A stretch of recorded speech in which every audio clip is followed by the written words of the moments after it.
নমস্কার বন্ধুরা, welcome back to my channel Labani's cooking ব্লগে সকলকে স্বাগত জানাই। আজকে আরও একটা নতুন ভিডিওর সাথে তোমাদের সঙ্গে হাজির আমি লাবণী। তো চলো ব্লগটা শুরু করা যাক।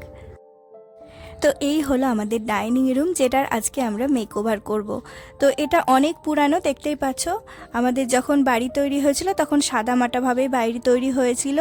এখন যেভাবে নিত্য নতুনভাবে আর কি বাড়ি তৈরি হয় সেভাবে না, সিম্পল যেগুলো বালি দিয়ে সিমেন্ট দিয়ে দেওয়াল হয় সেই রকমই দেওয়াল, তার উপরে কালার করা রয়েছে।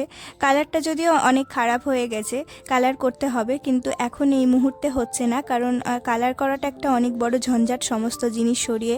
আর এত বড় ঘর যেহেতু, তখন আমি নিজে হাতে করতে পারবো না, তো সেই কারণে এত বড় রিস্কটা নিইনি। আর কয়েকদিনের জন্য মাত্র এসছিলাম, তো সেই কারণে আর কি এই ঘরটাকেই আর কি যেরকম আছে সেই রকম পরিস্থিতিতে কিছুটা সাজিয়ে গুছিয়ে রাখবার চেষ্টা করেছি, কিছুটা পরিবর্তন করে মেকওভার করার চেষ্টা করেছি। তো চলো ভিডিওটা দেখতে থাকো, আশা করি তোমাদের ভালো লাগবে। আর ভালো লাগলে অবশ্যই একটা লাইক করে দিও, আর যদি ভালো লাগে সাপোর্ট করতে চাও তাহলে অবশ্যই সাবস্ক্রাইব করে পাশে থেকো বন্ধুরা, এটা আশা করব। তো চলো ভিডিওটা শুরু করি। তো আমি কিছু কিছু পুরানো যে সমস্ত জিনিস হয়, মানে বেশিরভাগ জিনিসই যেগুলো ফেলে দিয়ে থাকি, সেই সমস্ত জিনিসকেই আর কি রিইউজ করার চেষ্টা করেছি। যেমন কয়েকটা উদাহরণ দিই, থার্মোকলের বাটি, মাটির ভাঁড়, তারপরে শালপাতার মানে তালপাতার যে বাস্কেট হয় এইগুলোকে দিয়েই আর কি ডেকোরেট করার চেষ্টা করেছি।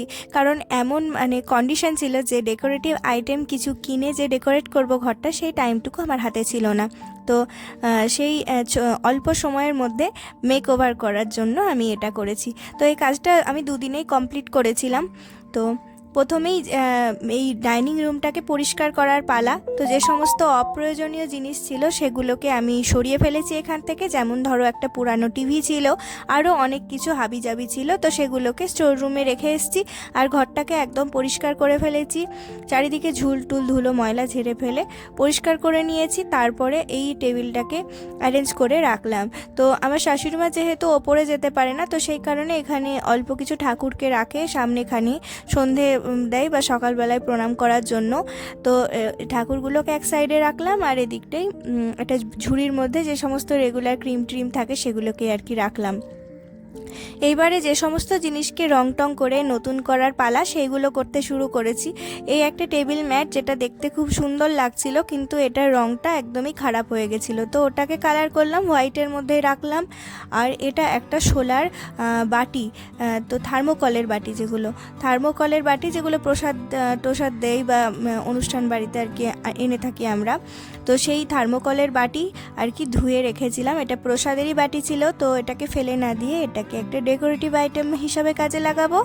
আর তারপরে এটা দেখতে পাচ্ছ তালপাতার বাস্কেট। তো এই তালপাতার বাস্কেটটা ওই যে পুরীতে গেছিলাম আমরা, যে গজা প্রসাদ দিয়েছিল সেই তালপাতার বাস্কেট এটা।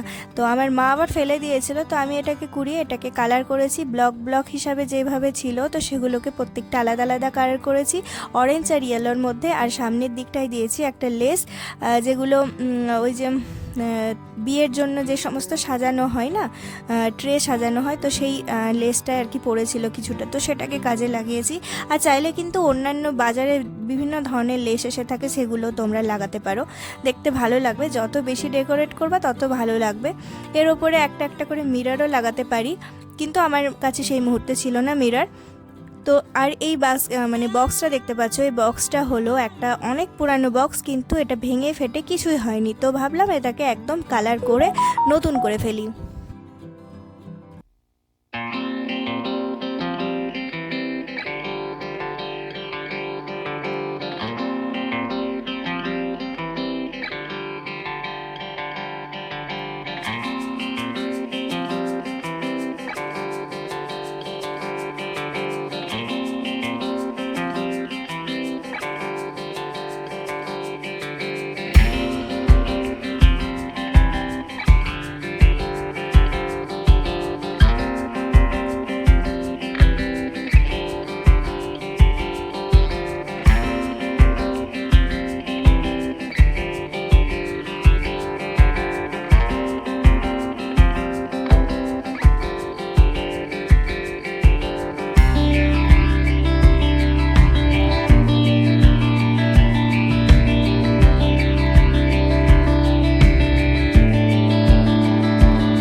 আমাদের বাড়িতে আজকে একটা প্রোগ্রাম ছিল।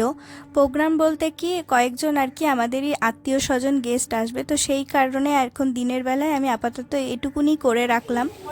তারপরে বেডশিটটাতে মধ্যে জল পড়ে গেছিলো, যে কারণে বেডশিটটা আমাকে পরে চেঞ্জ করতে হয় রাত্রের দিকে। তো এখন আমি দিনের বেলায় আপাতত এভাবেই আমি এটাকে ডেকোরেট করে রেখেছিলাম। তারপরে লোকজন চলে এসেছিলো, আমি আর বাকি কাজটা কমপ্লিট করতে সময় পাইনি, তো বাকিটা রাত্রিবেলায় করছি। তো রাত্রিবেলায় দেখো এই যে এটা লাগানো হয়নি, তো এর ওপরে আমি কিছু ড্রয়িং করে নিয়েছিলাম। তারপরে এটাকে ওয়ালে যে সমস্ত ডেকোরেটিভগুলো লাগানো হয় সেইভাবেই আর কি আমি লাগালাম এটাকে। তো ঘরের সমস্ত জিনিসে আর কি অরেঞ্জ আর ইয়েলোর মধ্যেই রাখা হয়েছিল, তো সেই কারণে বেডশিটটাও ওইরকমই পাতা হয়েছিল। তারপর বেডশিটের মধ্যে গেস্ট চলে যাওয়ার পর, সকলে চলে যাওয়ার পর ভিডিওটা আর কি করছি, তো তখন আর কি জল পড়ে গেছিলো বেডশিটের উপরে, তো ওই বেডশিটটা আমাকে চেঞ্জ করতে হয়, যেহেতু এখানে মাও শোবে, তো সেই কারণে এটাকে চেঞ্জ করে দিলাম। আর এই বেডশিটটা পেতে নিলাম। এটা যদিও এটার সাথে অতটাও ম্যাচ করছে না, তবে আমার কুশনগুলো দেখো মাল্টি কালার রয়েছে, তার সাথে খুব একটা খারাপ লাগছে না। তো কুশনগুলো এখানে দিয়ে দিলাম একে একে।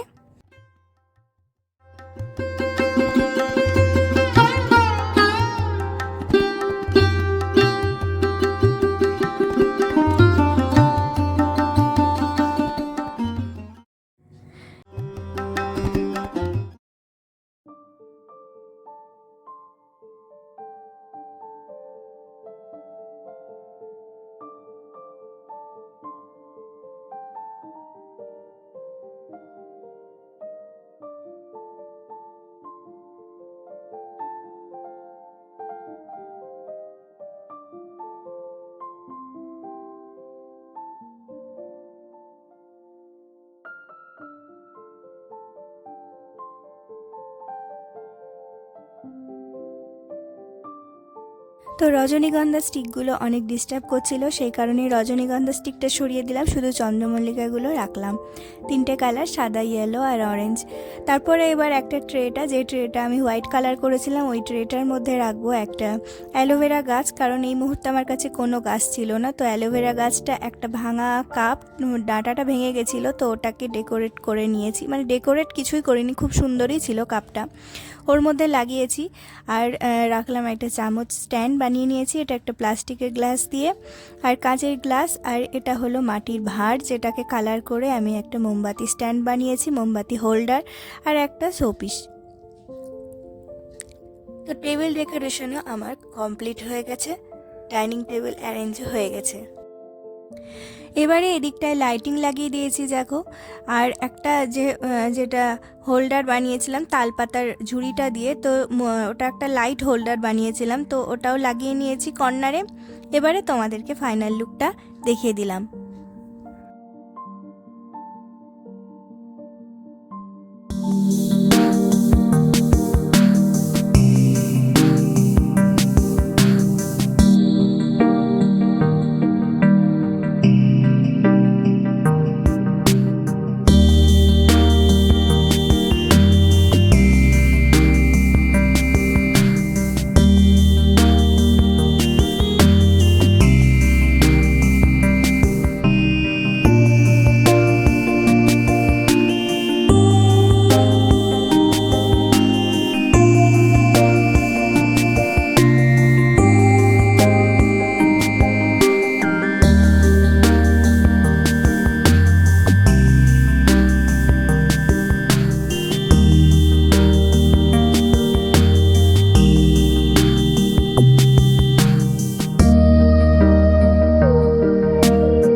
বন্ধুরা, ভিডিওটা এখানেই শেষ করি। দেখা হচ্ছে নেক্সট কোনো ভিডিওতে। ততক্ষণ সবাই ভালো থেকো, সুস্থ থেকো। আর আশা করি ভিডিওটা তোমাদের ভালো লেগেছে। ভালো লাগলে একটা অবশ্যই লাইক করে দিও। টাটা।